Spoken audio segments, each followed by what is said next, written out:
Hey, Steve Zelnardo here with Remax West Zelnardo Associates. Happy Monday morning. Just a real quick update on the market. Some great news for sellers. Current inventory 11,889 units, down from 12,714 units since last week.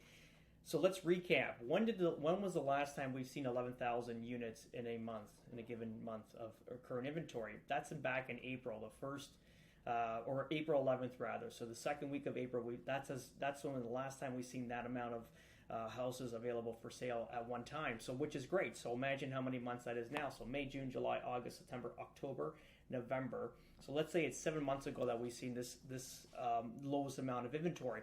So we got to break this down further. Where is all this inventory going? So we know that there was 613 sales last week. So that's going to take a small chunk, which would have brought the units down to 12,100 units. That's if not even one other listing came to market. So what I did is I broke it down a little further because there's obviously other ways properties come off the market: expired, suspended, and terminated. So if we get into expired listings, both condominium and single family dwellings, we're at 393 units expired in the last 7 days. 226 of those units were suspended and 1,111 were terminated. Now terminated is a different, there's a few variables were terminated. Terminated is either that the seller and the realtor went separate ways, or they're just canceling relisting the property, or canceling it, set a new price, and relisting the property. For the suspended listings, that's usually the sellers had a change of heart. They're like, hey, we're not going to sell anymore. It's going into the Christmas months here or the holiday months here, and we're going to just take a break and not sell anymore. Or there's a disruption between seller and realtor, and the realtor does not want to terminate the listing to give them an opportunity to list with someone else, so they suspend it. That's obviously another option. And then there's the expired portion of this, where contracts are coming to an end, and people are looking at Christmas like not a great time to sell. And like I said, there's a misconception with people listed and selling during the Christmas months or the holiday months, where sellers think it's a bad time to list and sell, which is not. It's actually a really good time. We see the best market, some of the biggest increases in value during this period through sales data. Also, the lowest amount of inventory. Buyers are very emotional, ready to buy. And to be honest, and I forgot to mention this last week, is that if a buyer is coming out to view your property during December, during the Christmas months, like holiday season, they are serious buyers. These are not tire kickers. So that's another positive to listing during the holidays. So that's pretty much it. So what I'm telling clients right now is hold tight. Just hold the line. Just hold the line, because as weaker agents representing other listings and stuff like that, they may just quit or not want to go forward with the listing. And it's basically, and even sellers, if they're not guided in the right direction, they're going to pull their properties off the market and try to wait for the new year where there's going to be more inventory, right? So we know that economics 101, the less inventory, the more money, the more inventory, less money. So you want to be in a market where there's less inventory, which is currently happening right now. So just hold the line. It's basically, if you want to get into Roman, history regarding the Roman Empire, regarding Julius Caesar when he fought Pompey, which was obviously another Roman, and it was a civil war. It was I think the Battle of Pharsalus in Greece, and reality is that Caesar was outnumbered. He had 22,000 men. Pompey had a very strong army, 38,000 strong, with 7 to 8,000 cavalry, and Caesar only had 1,000 cavalry. So how do you win? And this is where that saying, the die is cast. This is Caesar's quote going into this war. He's like, hey, we're going to just do it. If we die, we die. If we win, we win. So the die is cast. Let's just give it all. So no plan B in a sense.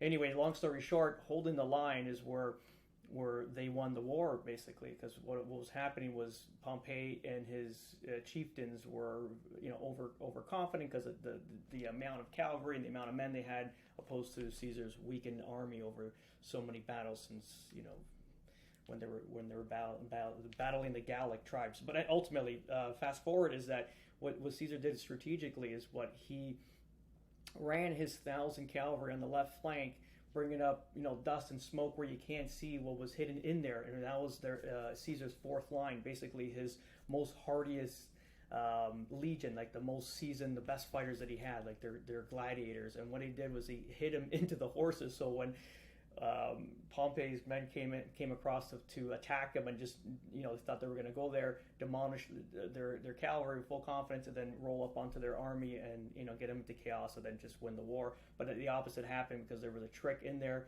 where they had their fourth line with some of the hardiest legions with their pilas, which is like their spears, and they basically staked their cavalry as they were coming in, trying to attack, and basically ran them off into chaos, because there was this surprise, and their most powerful, Caesar's most powerful legion. So they all got terrified.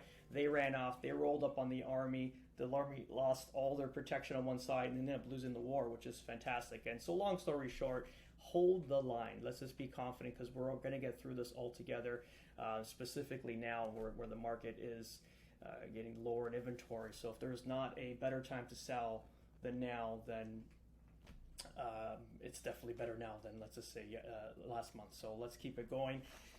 What things to look out for is the Bank of Canada is meeting on December 7th, so that's going to be potentially our last policy hike in interest rates. So we'll see what that will keep you posted. But other than that, we're going forward with everything.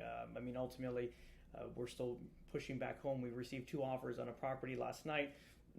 Not the highest offer, but offers are coming in, which is great. So our sellers have an opportunity to sell their property if they want. They can just sign off on a contract. Naturally, we're going to try to negotiate we're going to fight hard to negotiate these deals with our these buyers agents, and see if we can get them to a point that makes sense for our sellers, and ultimately sell our current listings. But other than that, we're going strong into December. New price changes on 3 or 4 of our listings going into this month, so hopefully that attracts a whole new stack of buyers that are more committed to give us what we want. So that's pretty much it, guys.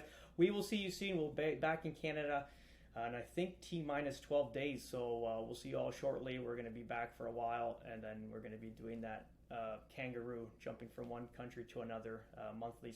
But this is going to be the longest stint away from home, and now we're going to be back for all of Jan into Feb. So all good, guys. We'll see you soon. Have a great day. Ciao.